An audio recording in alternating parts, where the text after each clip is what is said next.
জানো, আমি তোমাকে পেয়ে অনেক খুশি। আমিও খুশি।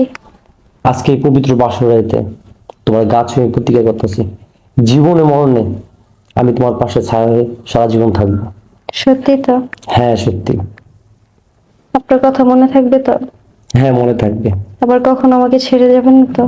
না না, আমি কখনো তোমাকে ছেড়ে যাবো না, কথা দিলাম তো। ঠিক আছে। কি করতেছেন?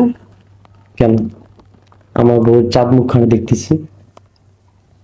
এখনই দেখতে হবে না, দেখার জন্য তো সারা জীবন পড়ে আছে।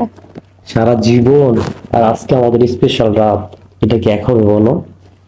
তুমি আমার বউ, তো আমার অধিকার আছে তোমাকে দেখার। তাই আমি আমার লক্ষ্মী বউটাকে দেখবো। হুম। এত তাড়া কিসে আপনার? বিয়ের সময় দেখছো না, বাকিটা দেখার জন্য সারা জীবন পড়ে আছে। এত তাড়াহুড়ো করো না। কি বলো আমি তুমি? অনেক টায়ার্ড, বুঝছো? চলো শুয়ে পড়ি। এটা কোনো কথা বললাম? আজকে আমাদের বাসর রাত, দুজনে গল্প করব। তুমি আমাকে সম্বন্ধে জানবে, আমি তোমার সম্বন্ধে জানো, তুমি আমাকে বুঝবে, আমি তোমাকে বুঝবো, এটাই তো, তাই না? গল্প করার জন্য, দেখা দেখির জন্য, বোঝাবুঝির জন্য না সারা জীবন পড়ে আছে। আপনিও কোথাও চলে যাচ্ছেন না, আমিও কোথাও চলে যাচ্ছি না। আমি এখনো অনেক টায়ার্ড, শুতে চাই। চলেন, তারপর আজকে চলেন শুয়ে পড়ি।